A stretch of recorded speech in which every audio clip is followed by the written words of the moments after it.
কেউ যদি রোজা রাখলো কিন্তু সারাদিন গীবত করে, দেখবেন কিছু মানুষ আছে দোকানে বসে, রমজানে কোনো কাজ না থাকলে দোকানে বৈশা, দোকানে তোর খাবার দাবার খেতে পারে না, রোজা আছে, কিন্তু অমুক ভালো না, তমুক ভালো না, অমুকের মেয়ে এমনি চলে, অমুকের পোলা এমনি চলে, অমুক লোকটা অতীতে এরকম করত, সেরকম ছিল, লোকটা খারাপ, এরকম দুর্নাম করে, গীবত করে। আল্লাহর নবী বলেন, ও আমার উম্মত, তোমরা শোনো, তোমরা কি তোমাদের মরা ভাইয়ের গোশত খাইতে পছন্দ করো? সাহাবায়ে কেরাম বলেন, না ইয়া রাসূলুল্লাহ, মৃত ভাইয়ের গোশত ভক্ষণ করা এটা কি করে পছন্দ হবে?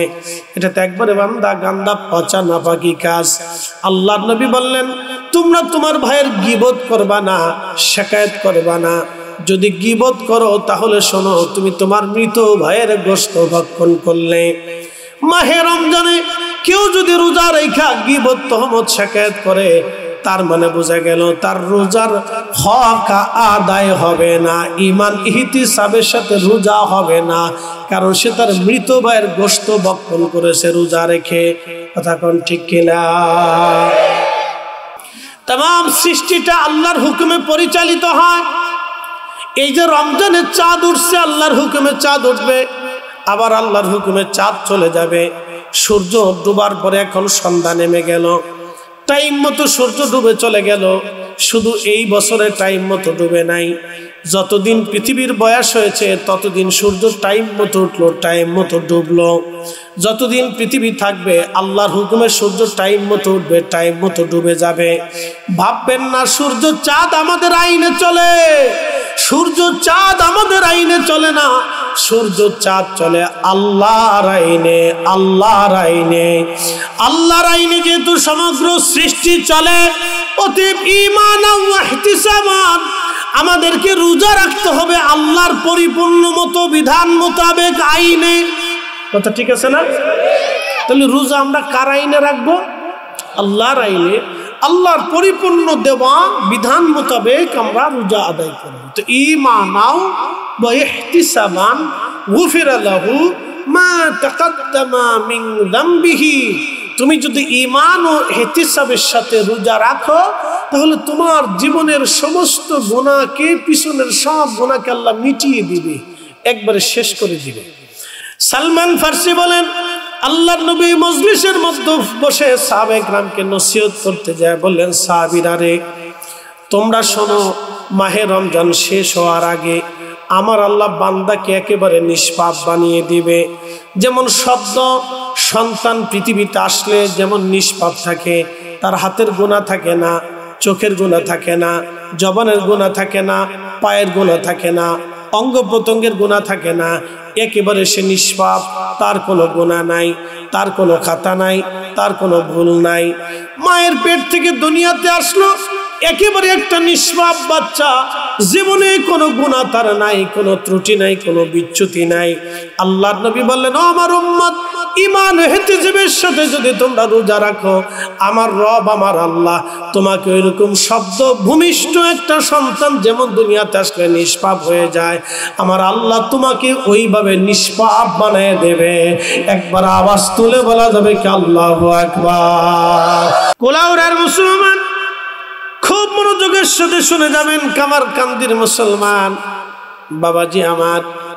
তাহলে 2 নাম্বার হচ্ছে গীবত। গীবত থেকে আমাদের ফিরে আসা লাগবে। সাহাবী বলেন, ইয়া রাসূলুল্লাহ, গীবত কাকে বলে?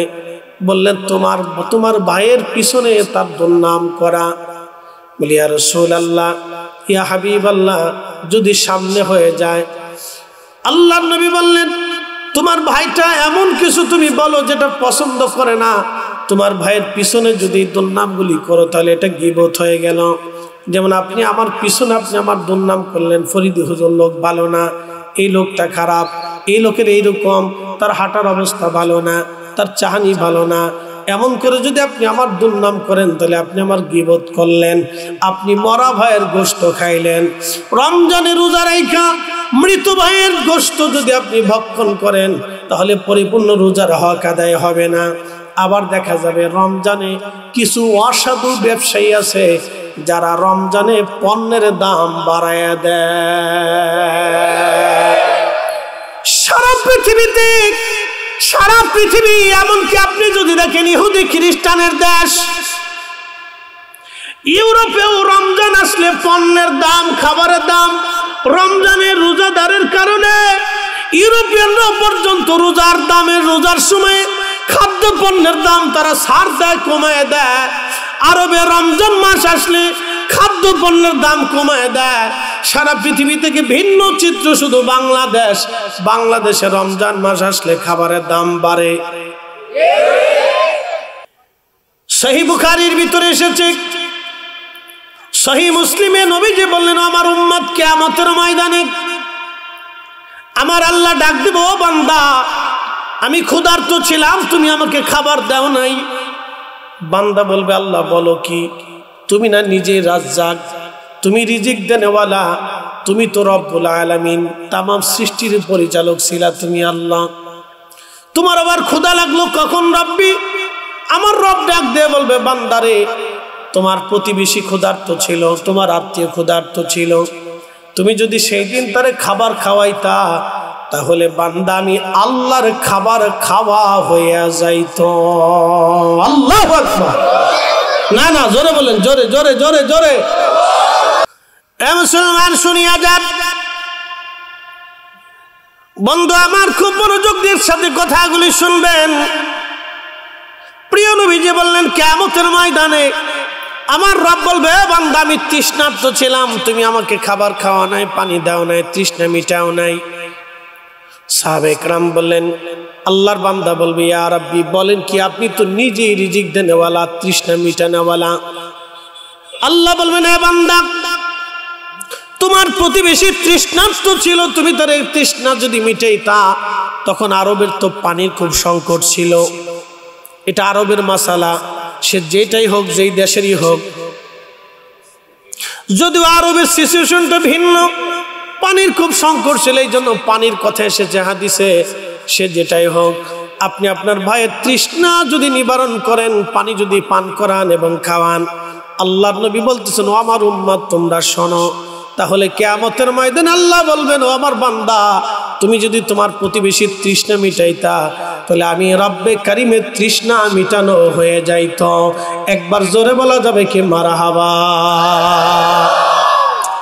আল্লাহর নবীর কাছে এক সাহাবী এসে বলেন, ইয়া রাসূলুল্লাহ, ইসলামি খায়রুন, ইসলামের মধ্যে উত্তম কাজ কি? নবীজি বললেন, তুতঈমুত তাআম, এক নাম্বার মানুষকে খাদ্য খাওয়াবা, দুই নাম্বার তাকরাউস সালাম আলা মান আরাফতা ওয়া মান লাম তারিফ, চিনো বা না চিনো অধিক পরিমাণে সালাম আদান প্রদান করবা। প্রথম নম্বরে বলেন খাবার খাওয়াও, দুই নম্বরে বলেন সালাম আদান প্রদান করো। এক নম্বরে খাবার খাওয়াও, দুই নম্বরে সালাম আদান প্রদান করো। কারণ খাবার খাওয়ানোর মাধ্যমে প্রতিবেশীদের সাথে সম্পর্ক ভালো হয়। যেমন আপনি নিজে খাইলেন, ইফতার রমজান মাসে আপনার প্রতিবেশীদেরকে একদিন আপনি দাওয়াত করলেন, আপনাদের সবার আমার বাড়িতে দাওয়াত, আমার বাড়ি মিলাদ হবে, আপনারা ইফতার করবেন, সবাই আসলো, সবাই যখন আপনার বাড়ি খাবে, মোহাব্বত কি বাড়ে না কমে? একজন আরেকজনের সাথে মোহাব্বত কি বাড়ে না কমে? আপনার উসিলায় 10 জন এক জায়গায় বসলো, আমরা শুধু দোয়ার সময় যিনি বাড়িতে মিলাদের ইন্তজাম করলেন তার জন্য দোয়া হয় না, দোয়া কিন্তু গ্রামের সবার জন্য হয়। শুধু তার বাবার মায়ের জন্য দোয়া হয় না, ওইখানে যারা উপস্থিত হয় সবার বাবা মার জন্যই দোয়া হয়, ঠিক কিনা? প্রিয় উপস্থিতি আমার হাজিরিন, খুব মনোযোগের সাথে কথাগুলি শুনবেন। আজ এগুলি আজ আমরা বেদাতের ফতোয়া দিয়ে বন্ধ করে দিলাম। উম্মতের লাভ হয় নাই, লাভ হয়েছে শয়তানের। শয়তান চিন্তা করলো আমি যা ফতোয়া দিয়ে চেষ্টা করে পারি নাই, তা তোমরা নিজেরা বন্ধ করে দিয়েছ। আজকে যদি মাহে রমজানের দোয়া হয়, ইফতার হয়, তাহলে ক্ষমা হবে আল্লাহর বান্দা যারা কবরে গেছে তাদের ক্ষমা। বলে কেমন? আমি আপনাকে বুঝাই। রমজানে ইফতারি পূর্ব মুহূর্তে আল্লাহ রোজাদারের দোয়াকে কবুল করে নেয়। বলে সেটা কেমন? যখন আপনাদের সামনে খাবার আসে, তখন সামনে খাবার আসে, যেমন আমার সামনে চা আসলো, পানি আসলো, আমি পানির প্রয়োজন, আমি পানি খেয়ে ফেললাম, ওয়াজের মধ্যেই পানি পান করলাম, আবার ওয়াজের মধ্যে আমি চা খেয়ে ফেলবো। কিন্তু মাহে রমজানে আমি যত সুন্দর ওয়াজ করি না কেন, ইফতারির সময় না আসা পর্যন্ত এক ঢোকও পানি পান করার সুযোগ নাই, ঠিক কিনা? সামনে ফল থাকে, খেজুর থাকে, মালটা থাকে, আপেল থাকে, বিরিয়ানি থাকে, শরবত থাকে, নানান ধরনের ভাজি পোড়া থাকে, দই থাকে, খাবার থাকে, পানিও থাকে, কত কিছু সামনে থাকে। কিন্তু রোজাদার খাবার হাত দিয়ে লাড়াচাড়া করে খাবার খায় না, পানির পেয়ালাটা ঠিক করে কিন্তু পানি ধর খায় না, পানির পেয়ালাটা এখানে সরায় কিন্তু খায় না, খেজুরটা নিয়ে বাইসে বাইসে দেখে তারপরেও খায় না, এই আপেলের মালটাটা গুছায় দেখে কিন্তু খায় না।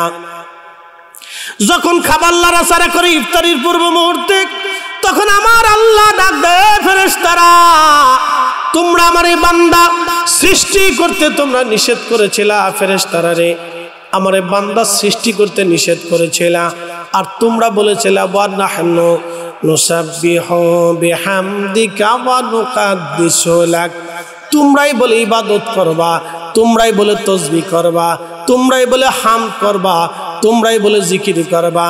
এ ফেরেশতারা দেখ, আমার বান্দার পেটের ভিতরে ক্ষুধা আছে, কলিজায় তৃষ্ণা আছে, সামনে খাবার আছে, পানিও আছে, তারপর আমার বান্দা খায় না, আমার বান্দা মুখে দেয় না, আমার বান্দা হাত দিয়ে লাড়াচাড়া করে কিন্তু খায় না। এ ফেরেশতারা তোমরা বলছিলা ক্বালু আতাজআলু ফিহা মাইয়ুফসিদু ওয়া ইয়াসফিকুদ দিমা, তারা বলে পৃথিবীতে ফাসাদ করবে, অশান্তি বাঁধাবে, বিশৃঙ্খলা বাঁধাবে, তারা বলে খুন খারাপি করবে, মারামারি করবে। ফেরেশতারা দেখ, আমার বান্দারা সামনে ইফতারে নিয়ে বসে আছে, ও ফেরেশতারা তারা আমার কাছে ক্ষমা চায়, আমার কাছে দোয়া করে, তারা আমার জিকির করে, খাবার সামনে কিন্তু খায় না। আমি আল্লাহর হুকুম না আসা পর্যন্ত খাবারগুলি তারা মুখে দেবে না। এ ফেরেশতারা তোরা সাক্ষী থাক, আমি আমার এই বান্দাদের জীবনের সব গুনাহগুলি আমি আল্লাহ মাফ করে দিলাম। না না, আরো জোরে বলেন সুবহানাল্লাহ। বেদাতের ফতোয়া এত পরিমাণে হয়েছে, এত পরিমাণে হয়েছে, বেদাতের ভিড়ে পইরা, বেদাতের ফতোয়ার জাতার মধ্যে পইরা, বেদাতের ফতোয়ার ফিস্টার মধ্যে পইরা মুসলমান ছেড়ে দিয়েছে, ভুলে গিয়েছে।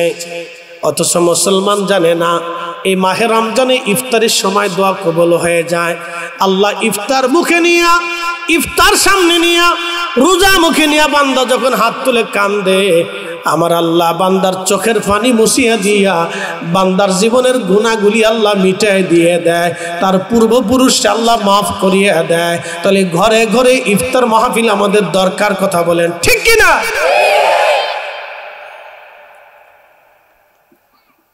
কিছু কইতেন? আচ্ছা,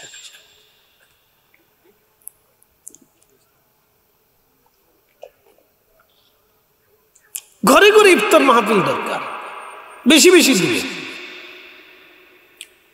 এখন তো এগুলি দেয় না। আমাদের দেশে ধরেন এই বছরে সারা বাংলাদেশে ধনী আছে কত?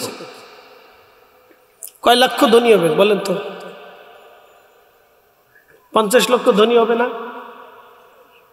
50 লক্ষ ধনী। আমাদের সারা বাংলাদেশে গ্রাম আছে কয়টা? 68,000। আমি 50 লক্ষ ধনী ধরবো না, বাংলাদেশে 68,000 ধনী যদি বলে যে আমরা 68,000 গ্রামে গরিব মানুষের ভিতরে মাহে রমজানে খাবার পৌঁছাবো, তাহলে অন্তত আমাদের 68,000 গ্রামে গরিব যারা আছে মাহে রমজানে কারো কষ্ট করতে হয় না। কথা ঠিক আছে না ভাই? বহু ধনী আছে মাহে রমজানে উমরা করার জন্য যাবে, কিন্তু প্রতিবেশী আত্মীয় স্বজনদের খাবার দেবে না, ইফতার দেবে না, খোঁজখবর নেবে না, কিন্তু মক্কায় গেছে, মদিনায় গেছে আল্লাহ পাওয়ার জন্য। কিন্তু রসুল কি বললেন? যে আমার রোজাদারের তৃষ্ণা যদি তুমি মিটাও, আমার উম্মত রোজাদারের ক্ষুধা যদি তুমি মিটাও, ও উম্মত তুমি শোনো, কিয়ামতের ময়দানে আমি তোমাকে হাউজে কাউসারের পানি পান করিয়া তোমার তৃষ্ণা মিটাই দেব। আসতে হয়ে গেল না? জোরে বলেন সুবহানাল্লাহ। যেই দিন এক পেয়ালা পানি পান করলে তুমি বেহেশত যাওয়ার আগ পর্যন্ত আর তোমার তৃষ্ণার কথা মনে থাকবে না। একসাথে বলবেন আল্লাহু আকবার। তাহলে রোজাদারকে ইফতার করানোর প্রয়োজন আছে কিনা? বেশি বেশি করান। মান সামা রমাদানা ঈমানান ওয়া ইহতিসাবান গুফিরা লাহু মা তাকাদ্দামা মিন যামবিহি। তার জীবনের সমস্ত পিছনের গুনাহগুলি আল্লাহ মাফ করে দিবে, নিষ্পাপ বানিয়ে দিবে। তার সগীরা কবিরা কোনো গুনাহ আল্লাহ রাখবে না যদি ঈমান ইহতিসাবের সাথে সে রোজা রাখে। তাহলে প্রথম শর্ত হলো তাকে হালাল খাবার দিয়ে সেহরি করতে হবে, হালাল খাবার দিয়ে তাকে ইফতার করতে হবে। হালাল খাবার দিয়ে সেহরি ইফতার করলে আশা করা যায় তাহলে তার রোজার একটা অংশ, একটা হক আদায় হয়ে যাবে। একজন আল্লাহর বান্দা অন্যের সম্পদ মেরে দিয়ে, অন্যের টাকা মেরে দিয়ে, অন্যের হক মেরে দিয়ে ওই টাকা দিয়ে ইফতার করলে, রোজা রাখলে, সেহরি করলে, তাহলে ওই শুয়োরের গোশত খেয়ে রোজা রাখলে, সেহরি করলে যেমন হয়, যেমন রোজা হবে না অন্যের সম্পদ মেরে দিয়ে ওই টাকা দিয়ে খাবার দিয়া সেহরি করলে, ইফতার করলে রোজা আদায় হবে না। ঠিক না? কেউ যদি মাহে রমজান পেল, মান সামা রমাদানা ঈমানান ওয়া ইহতিসাবান গুফিরা লাহু মা তাকাদ্দামা মিন যামবিহি। কেউ যদি মাহে রমজান পায় আর এই মাহে রমজানে রোজা রাখে, ঈমান ইহতিসাবের সাথে রোজা রাখবে। প্রশ্ন রাখতে পারেন ফরিদি হুজুর, মাহে রমজানে ঈমান ইহতিসাবের সাথে তো আমরা সবাই রোজা রাখি, এবার আসেন রোজার ধরনটা আমি আপনাদেরকে শিখাই। সর্বপ্রথম আমি যে কথা আপনাদেরকে বলবো খুব মনোযোগ দিবেন। প্রথম নাম্বার, এক নাম্বার ঈমান ইহতিসাবের সাথে কথা বলি, ঈমানের সাথে। প্রথম নাম্বার বলি, খুব মনোযোগ দেন। কেউ যদি সারাদিন রোজা রাখলো, রোজা রাখার পরে ইফতার করার সময় যদি শুয়োরের গোশত দিয়া বিরিয়ানি খাইয়া যদি ইফতার আদায় করে, রোজা হবে? একসাথে বলতে হবে হবে না? জোরে বলতে হবে হবে হবে না। কারণ শুয়োরের গোশত হারাম। সে রোজা রাখলো আল্লাহর হুকুমে, কিন্তু ইফতার ভাঙলো হারাম বস্তু দিয়ে। যেহেতু হারাম দিয়ে ইফতার ভাঙলো, সেই জন্য রোজা হবে না। শুয়োরের গোশত খাইয়া যদি রোজা রাখলে, ইফতার করলে যদি রোজা না হয়, এবং শুয়োরের গোশত দিয়ে খাইয়া যদি সেহরি করলে রোজা না হয়, তাহলে সুদের টাকা, ঘুষের টাকা দিয়া ওই অর্থ দিয়ে কেউ রোজা আদায় করলে, রোজা ভাঙলে, সেহরি খাইলে, ইফতার করলেও মুসলমানের রোজা হয় না। কথা বলেন ঠিক কিনা? কুলাউড়াবাসী হযরত আলী রাদিয়াল্লাহু তাআলা আনহু শহীদ হয়ে যাবেন। তিনি, ওনাকে ছুরির আঘাত করা হলো, কর্ণের গোড়া দিয়ে ভিতরে ছিদ্র হয়ে গেল, রক্তক্ষরণ হয়, রক্ত পড়ে পড়ে দাড়ি ভিজে গেল। হযরত আলী রাদিয়াল্লাহু আনহু 3 দিন এইভাবে ছিলেন। 3 দিন তার কষ্ট হলো। 3 দিন পরে তিনি শহীদ হয়ে গেলেন। এক অন্ধ খ্রিস্টান মেয়ে, অন্ধ মেয়ে কুফার মসজিদের পাশে দাঁড়ায় কাঁদে, ও মুসলমান বলো আমার খলিফাতুল মুসলিমিন দুনিয়াতে আছে না মারা গেছে? খুব মনোযোগ দিন। ও মুসলমান তোমরা বলো আমার খলিফা কি দুনিয়াতে আছে না মারা গেছে? মুসলমানরা বলতেছে, হে খ্রিস্টান অন্ধ মেয়ে, তুমি খলিফা দিয়ে কি করবা বলো? বলে আগে বলো খলিফা আছে না মারা গেছে? বলে খলিফা আজকে 3 দিন আহত ছিলেন, রক্তক্ষরণে তিনি সকালে ইন্তেকাল করেছেন। ফজরের পরে তার জানাজা করার পরে আমরা তাকে দাফনে কবরস্থানে নিয়ে গেছি। তিনি দুনিয়ায় নাই, দুনিয়ার থেকে বিদায় হয়ে গেছে। খ্রিস্টান মেয়েটা, অন্ধ মেয়েটা কাঁদে আর বলে, আহা আমি যা ভেবেছিলাম তাই হয়ে গেল, আমার খলিফা নাই, আমার খলিফা চলে গেল। মুসলমানরা জিজ্ঞেস করলে, অন্ধ নারী খ্রিস্টান তুমি অন্য ধর্মের মেয়ে, খলিফার জন্য তুমি কাঁদো কেন? মেয়েটা কেঁদে কেঁদে বলল, দেখো প্রত্যেক রাত্রিবেলা আমার খলিফা এই মসজিদ থেকে নামাজ পড়ে, এশার নামাজ পড়ে আমার বাড়িতে যাইতেন, আমার অভাবগুলি প্রয়োজনগুলি তিনি মিটাইতেন, আমার ঘরে খাবার দিতেন।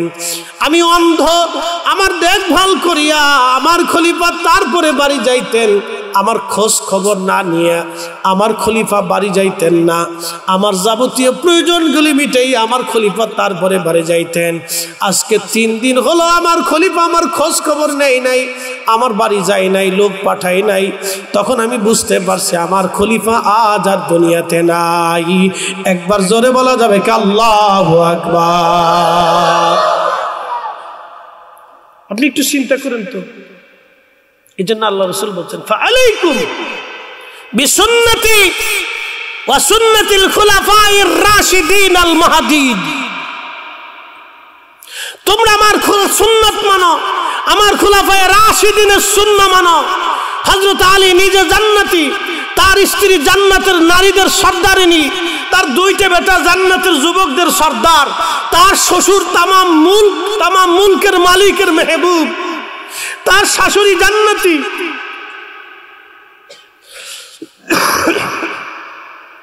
তার পুরা ঘরটা জান্নাত, তার আত্মীয় স্বজন জান্নাতি, তার ছোট ভাইটা জান্নাতি, তার চাচা জান্নাতি, তার চাচি জান্নাতি, ভাতিজারা জান্নাতি, ভাগিনারা জান্নাতি। একসাথে বলবেন আল্লাহু আকবার। এত দামি ফ্যামিলির সন্তান হওয়ার পরেও এক অন্ধ খ্রিস্টান নারীর বাড়ি ঘরে প্রত্যেকদিন খাবার দিয়ে আসতেন খলিফাতুল মুসলিমিন হওয়ার পরেও। এই জন্য আল্লাহর নবী বলতেন, সুলতানু জিল্লুল্লাহি ফিল আরদ, শাসক গোষ্ঠীরা হচ্ছে জমিনে আল্লাহর ছায়া। আল্লাহর ছায়া, আল্লাহ যেমন সবাইকে ছায়া দেয়, নিরাপত্তা দেয়, শাসকরা সবাইকে নিরাপত্তা দিবে।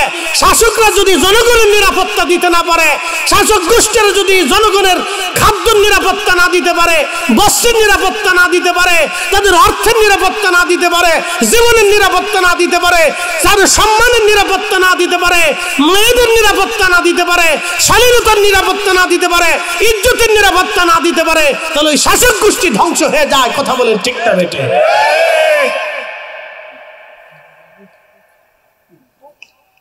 এই শাসক গোষ্ঠী কোথায় পাবেন আপনি? এই শাসক গোষ্ঠী শাহজালালি আমিনী, 360 আউলিয়া, শাহপরান, শাহ মখদুম, খাজা বাবা আজমেরি, এদের জমানায় ছিল।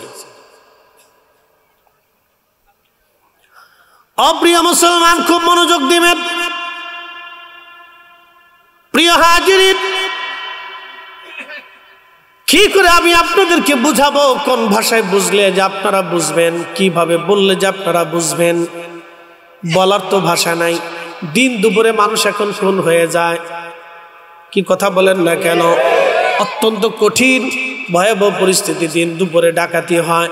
এরকম যদি পরিস্থিতি চলতে থাকে, আগামীর দিনগুলি আমাদের জন্য আরো অসহনীয় হয়ে যাবে। কথা বলেন ঠিক কিনা? এই জন্য বন্ধু, সহনশীল হতে হবে, দয়া আমাদের ভিতরে আনতে হবে। দয়া, দয়া। নবীজি বললেন, আমার উম্মত তোমরা দয়া করো, মানুষকে ইহসান করো, দয়া করো, দয়া করো। তোমরা প্রতিবেশীর ক্ষুধার্ত নিবারণ করো, যারা দুর্বল আছে তাদের ঘরে খাবার পৌঁছাও, যারা দুর্বল আছে তাদের ঘরে খাবার পৌঁছাও। আমার দেশে এই যে বললাম আপনাদেরকে একটা পরিসংখ্যান, লক্ষ লক্ষ ধনী আছে। যদি 68,000 ধনী, 68,000 ধনকুবের মালিক যদি তারা চিন্তা করে যে আমরা আমাদের অর্থ থেকে শুধু বাংলাদেশের 68,000 গরিব গ্রামে যত গরিব মানুষ আছে, অসহায় আছে, মধ্যবিত্ত দুস্থ আছে, যাদের রমজানে খুব কষ্ট হয়, আমরা তাদের জন্য খাবার বরাদ্দ করব, ইফতার বরাদ্দ করব। যদি সহনশীল খাবার ইফতার তাদের ঘরে পৌঁছায়, তাহলে অন্তত আমার এই রমজান মাসটাও আমাদের দেশের দরিদ্র মানুষের একটু ভালো কাটে। কথা বলে ঠিক কিনা? কিন্তু দেয় না, দেয় না। কি দেয়? রমজান শেষ হয়ে গেলে ঈদের সময় আসে, 150 টাকার লুঙ্গি, 200 টাকার পাঞ্জাবি, 300 টাকার 3 পিস নিয়ে আসে। এটার নাম হচ্ছে জাকাতের মার্কেট। আছে গুলিস্তানে, যদি আমার সাথে যান আমি দেখাই দিতে পারি। জাকাতের মার্কেট। এই 150 টাকার লুঙ্গি এনে দিয়ে দেয়, মাসখানিক পরার পরে এই লুঙ্গি পেশাব করতে বসে নিজে ফাইনে ছিঁড়ে চলে গেছে। কথা ঠিক আছে না ভাই? এটা কি জাকাত না বাহানা? একসাথে বলেন, এটা কি যাকাত না বাহানা? বাহানা। আমার তো সিরা লুঙ্গির দরকার না, আমার পেটে খাবার দরকার। কথা ঠিক আছে না ভাই? আমার পেটে খাবার দরকার, আমার তো সিরা লুঙ্গির দরকার না, আমার তো সিরা লুঙ্গির দরকার না, আমার খাবার দরকার। এই জন্য রমজানের ভিতরে, রমজানের শুরুতে ধনীদের উচিত তাদের স্থানীয়ভাবে তাদের এলাকা ভিত্তিক যত দরিদ্র মানুষ আছে বেশি বেশি নিজেরা উপস্থিত হয়ে খাবার পৌঁছাই দেওয়া। কথা ঠিক কিনা? এটা প্রত্যেক ধনীদের প্রত্যেক এলাকায় করা উচিত। তাহলে পরে আমাদের দেশের এই চুরি ডাকাতি এগুলো অনেক কমে যাবে। কারণ মানুষ চুরি ডাকাতি কিন্তু এমনিতে শখে করে না, বিপদে পড়েও অনেকে করে। আমাদের দেশের অনেক যুবকরা পথভ্রষ্ট হয়। কেন হয়? পিছনে কারণ আছে। তারা এখন কি হয়ে গেছে? বেকার হয়ে গেছে, নানানমুখী সমস্যায় পড়ে গেছে, অথবা সঙ্গমেলার পিছনে পড়ে গেছে, অথবা রাজনৈতিক কোনো কারণ হতে পারে। বিভিন্ন কারণে আমাদের যুবকরা ডাকাতি, চুরি ডাকাতি, খুন খারাপি, রাহাজানির ভিতরে চলে যাচ্ছে। এগুলি ফিরাইতে হলে আমাদের সম্মিলিতভাবে সবাইকে প্রচেষ্টা আনতে হবে। সবার খাদ্য নিরাপত্তা একবারে নিশ্চিত করতে হবে। কথা বলেন ঠিক কিনা? সবার ঘরের খাদ্য নিরাপত্তা নিশ্চিত করতে হবে। সরকারকে, রাষ্ট্রকে করতে হবে। সবার ঘরের খাদ্য নিরাপত্তা নিশ্চিত করতে হবে। তাহলে আমাদের দেশে এই সমস্যার সমাধানটা কমে আসবে। এই জন্য ধনীদেরকে উৎসাহিত করতে হবে। এই জন্য এলাকা ভিত্তিক ধনী যারা আছে তাদেরকে উৎসাহিত করতে হবে। এই জন্য আল্লাহ রাসূল যাকাতের প্রথা করেছিলেন, সাদকার প্রথা করেছিলেন। এই জন্য আল্লাহর নবীর ব্যবস্থা এমন ছিল যে নবীজি কোনো বিষয়ে কোনো কিছু প্রয়োজন হলে ধনী সাহাবীদেরকে ডাকতেন, তোমরা দান করো, দান রাখো। দান জমা করত, জমা করার পরে আল্লাহর নবী সব গরিব সাহাবীদের মধ্যে এটা বেটে বেটে দিতেন। একসাথে বলবেন আল্লাহু আকবার। ফুলতুলি সাহেব কেবলা রাহমাতুল্লাহ বড় আওলাদ মুফতি সাহেব হুজুর, তিনি এই কাজগুলি করে থাকেন। কি কথা বলেন না কেন? বলেন, তিনি এই কাজ করে থাকেন। আল্লাহু আকবার বলেন। না না, জোরে বলেন আল্লাহু আকবার। এই কাজগুলি উনি করে থাকেন। আল্লাহ ওনার হায়াতে আরো বরকত দান করুক, বলেন আমিন। এগুলির দরকার সবার, শুধু ওনার না, বাংলাদেশের সব পীর মাশায়েখদের এটা প্রয়োজন ছিল। কি কথা ঠিক আছে না ভাই? সব পীর মাশায়েখ, সব রাজনৈতিক দলের এটা দরকার ছিল। নির্বাচনের সময় এসে 3 বছর 10 বছর দেখা হয় না, শাশিরে ধরে ধরে, শাশি তুমি আমার মার মতো, শাশি শাশিরে ধরে ধরে, শাশি তুমি আমার মার মতো, শাশি তোমার দেখতে আমার মার মতোই দেখা যায়। শাশি এই যে 1000 টাকা দিলাম কিছু কিনে কেটে খেয়ে। 10 বছর পরে আইছে, 10 বছরের ভিতর শাশির আর খবর নাই। কি কথা কর না কেন? 10 বছরের ভিতরে শাশির খবর নাই, 10 বছরের ভিতরে শাশির খবর নাই। প্রত্যেক রাজনৈতিক দলের ব্যক্তিদের উচিত ছিল নিজেরা মাথায় করে নিয়ে বাড়ি বাড়ি খাবার পৌঁছায় দেওয়া। দল থাকুক আর না থাকুক, রাজনীতি হোক বা না হোক, যার অর্থ আছে, ধনী আছে, তার উচিত ঘরে খাবার পৌঁছানো। গরিব মানুষের বাড়ি খাবার পৌঁছাইলে আমার দেশে চুরি ডাকাতি এগুলি, এই রাহাজানি এগুলি হয়ে হবে না, এগুলি কমে যাবে। কথা বলেন ঠিক কিনা? কিন্তু তা দিবে না, কি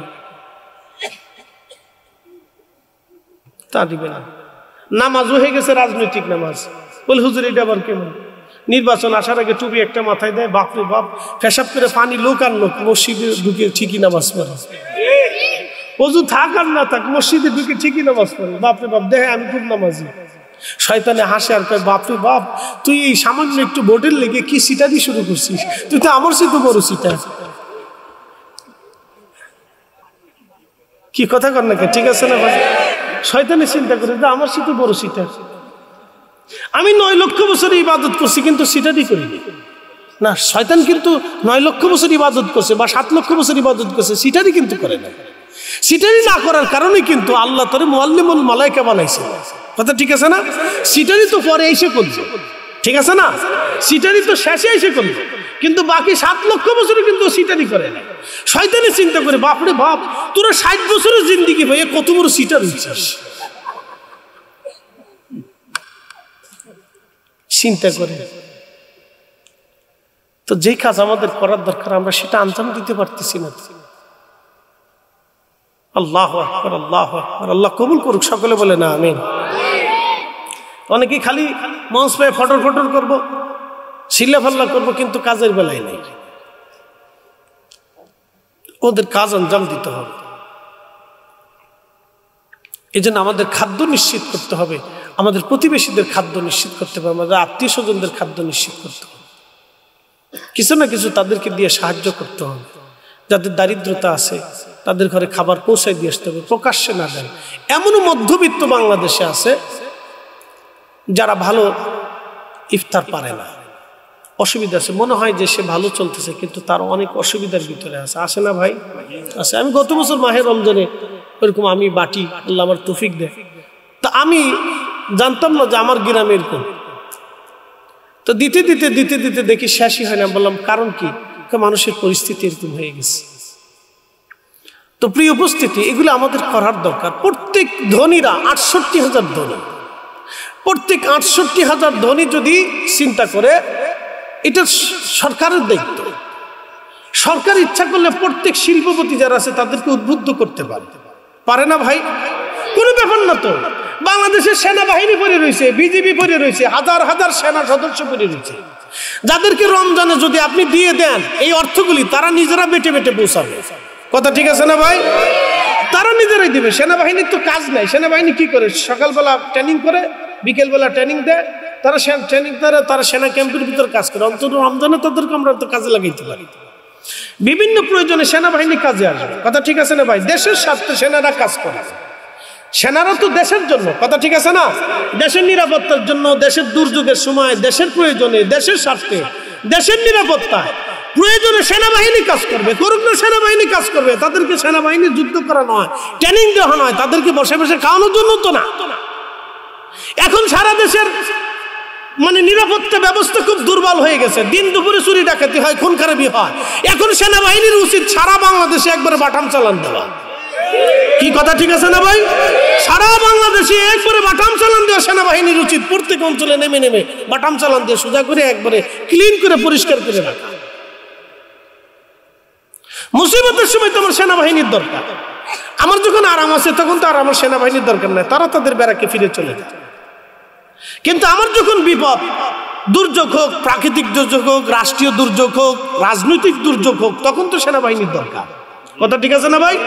প্রাকৃতিক দুর্যোগ, রাজনৈতিক দুর্যোগ, রাষ্ট্রীয় দুর্যোগ, অর্থনৈতিক দুর্যোগ, সামাজিক দুর্যোগ, যেই দুর্যোগই বাংলাদেশে আসুক সেই সময় তো সেনাবাহিনীর প্রয়োজন।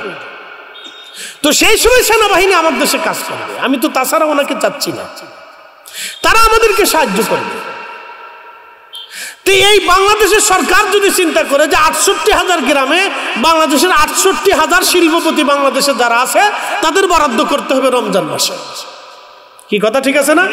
সারা বছর তারা ব্যবসা করে, রুটি রুজি করে, তারা এই 68,000 গ্রামে 68,000 বরাদ্দ করবে।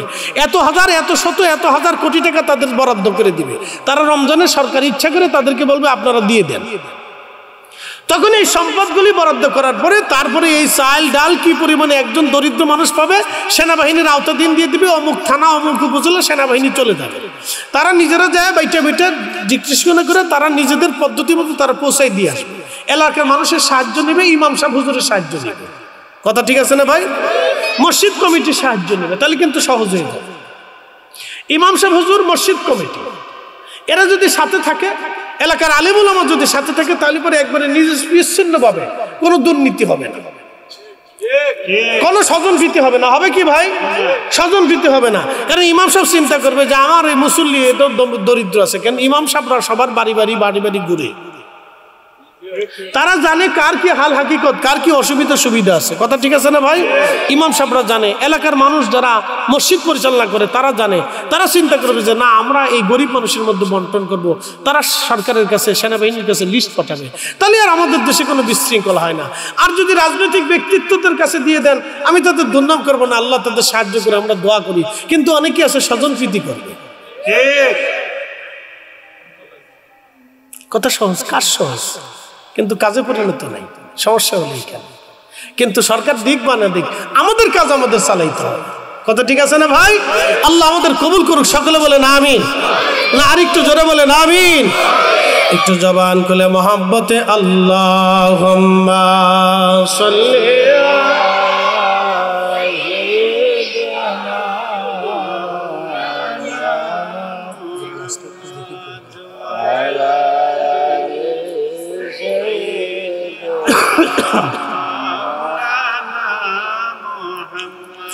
Allahumma salli ala sayyidina مولانا محمد وعلى آل سيدنا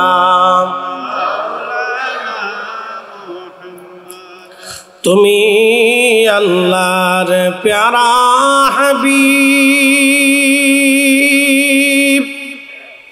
তোমার তুলনা নাই কেউ আর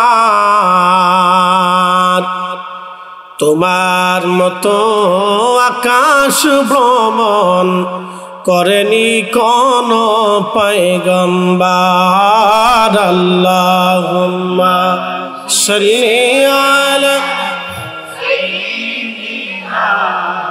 মাওলানা মুহাম্মদ ওয়ালা আলি সাইয়্যিদিনা।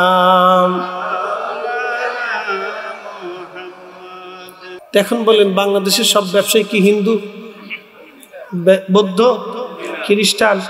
তো মুসলমান ব্যবসায়ী দাম বাড়ায় দেয়। তার মানে এগুলো 23 সূরা, সূরার ঘরের সূরা, আন্তর্জাতিক ঘরের সূরা। কথা বলেন ঠিক কি না? ওদের জীবনে সব হারাম। সব কি? রোজাদারকে কষ্ট দেয়, মাহে রমজানে রোজাদারকে কষ্ট দেয়, গরিব মানুষের কষ্ট হয়, মধ্যবিত্তের কষ্ট হয়, নিম্ন আয়ের মানুষের কষ্ট হয়। এই কষ্টের কোনো সীমা নাই। যার অল্প আয় আছে, সারাদিন পরিশ্রম করে একটা লোক 500 টাকা রুজি করে, আহা, সে মাহে রমজানে বাজার করতে গেলে সে হিমশিম খায়, তার কষ্ট হইতে থাকে। অনেক বড় কষ্ট হয়, অনেক বড় কষ্ট, যেই কষ্টের ব্যাখ্যা আমি দিতে পারবো না আপনাকে। অনেক কষ্ট, যেই কষ্টের ব্যাখ্যা আমি দিতে পারবো না। দারিদ্রতা যার জীবনে নাই সে বুঝবে না। দারিদ্রতা যার ছিল জীবনে সে জানবে যে এই কষ্টটা কত কষ্ট। যার জীবনে দারিদ্রতা নাই সে বুঝবে না যে দারিদ্রতা কি কষ্ট। যার জীবনে দারিদ্রতা ছিল সে বুঝবে যে দারিদ্রতা কত কষ্ট। এই জন্য আল্লাহ রাসূল বলতেন তুতঈমুত তুআম, তোমরা খাওয়াও মানুষকে। নবীজি বলেন আমার উম্মত তোমরা শোনো, তোমাকে আমি হাউজে কাউসারের পানি পান করাবো। আমি রাসূল তোমাকে ওয়াদা করলাম তোমাকে হাউজে কাউসারের পানি পান করাবো যদি আমার ক্ষুধার্ত উম্মত রোজাদারকে যদি তুমি ইফতার করাও, পেট পুরে যদি তুমি তাকে খাবার খাওয়াও, তার তৃষ্ণা নিবারণ করো, আমি নবী ওয়াদা করলাম তোমাকে মেহেশরের মাঠে ডেকে নিয়ে হাউজে কাউসারের পানি পান করাই দেব। আসতে হয়ে গেল না? জোরে বলবেন সুবহানাল্লাহ। কেন বললেন? ক্ষুধার কারণে বলছেন। ক্ষুধা, ক্ষুধা, দারিদ্রতার কারণে বলেছেন। এক সাহাবী বলেন ইয়া রাসূলুল্লাহ, আমাদের ভিতরে অনেকের তো ইফতার করানোর মতো সামর্থ্য নাই। আচ্ছা, রুহু কে সৃষ্টি করছে? ক্ষুধার কি কোনো ধর্ম আছে ভাই? আমাকে বলেন তো, ক্ষুধার কি কোনো রাজনীতি আছে? ক্ষুধার কি কোনো দল আছে? ক্ষুধার কি কোনো পীর মুরিদি আছে? ক্ষুধার কি কোনো দেশ আছে? ক্ষুধার কি কোনো কালা ধলা এগুলি আছে? ক্ষুধার কি কোনো ধনী দরিদ্র আছে? ক্ষুধার কি কোনো জ্ঞান বিদ্যা আছে? নাই নাই নাই। ক্ষুধা একই। গরিবের ক্ষুধা যেমন, ধনীর ক্ষুধা তেমন, এই হিন্দুর ক্ষুধা তেমন, বৌদ্ধর ক্ষুধা তেমন, নাস্তিকের ক্ষুধা তেমন, খ্রিস্টানের ক্ষুধা তেমন, এই কালার ক্ষুধা যেমন, ধলার ক্ষুধা কেমন, সুন্দরের ক্ষুধা যেমন, অসুন্দরের ক্ষুধাও একই রকম ক্ষুধা। যার ক্ষুধা লাগে সে যেন ক্ষুধার যন্ত্রণা কি জিনিস, এই জন্য সবার ক্ষুধাই নিবারণ করতে হয়। এই জন্য হিন্দু হলেও তাকে খাওয়াইতে হয়, বৌদ্ধ হলেও খাওয়াইতে হয়, নাসার হলেও খাওয়াইতে হয়, শিখ হলেও খাওয়াইতে হয়। যে ধর্মেরই মানুষ আপনার প্রতিবেশী হোক তাকে খাবার দিতেই হবে আপনাকে। আপনার তার ঘরের মধ্যে খাবার পৌঁছাইতে হবে। সে ক্ষুধার্ত থাকবে আর আপনি রোজা রাখবেন, আপনার রোজা হবে না, ঈমান ইহতিসাবের সাথে রোজা আদায় হবে না।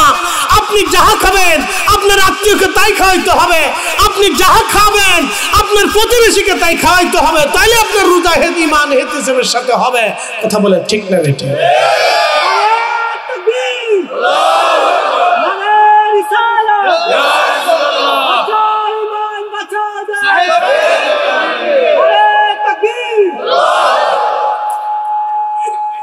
আচ্ছা, একটু কমে, ঠিক আছে। আমাদের দেশের এখন ইফতার হলো রাজনৈতিক ইফতার। কি কথা বল না কেন? কি ইফতার হয়? রাজনৈতিক ইফতার। এই কথা বলে যে হুজুর আপনি কি কোনো রাজনীতি করি না, কিন্তু রাজনৈতিক ইফতার দেশে হয়। রাজনৈতিক ইফতার হয়। এগুলি আসলে মানুষ দেখানোর জন্য, রাজনৈতিক কর্মকাণ্ড গোছানোর জন্য রাজনৈতিক ইফতার নাম দিয়েছে ইফতার পার্টি। আচ্ছা, ইফতার কি কোনোদিন পার্টি হয়? আর পার্টি কি কোনোদিন ইফতার হয়? দেখেন রাজনীতির ভিতরে ইফতার লয়ে গেছে, ইফতার পার্টি। পার্টি হবে কেন? আপনি পবিত্র ইফতার মাহফিল দেন। কি কথা ঠিক আছে না ভাই? ইফতার কি হবে? মাহফিল হবে। কারণ ইফতারের আগে কি হয়? দোয়া হয়, দোয়া কবুল হয়ে যায়। আল্লাহুম্মা সাল্লি আলা, জবান খুলে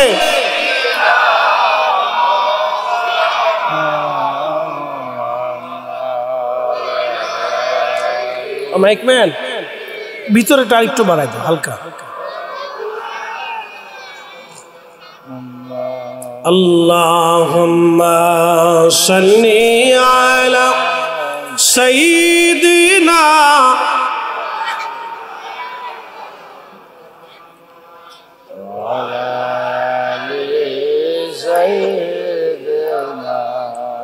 মাওলানা।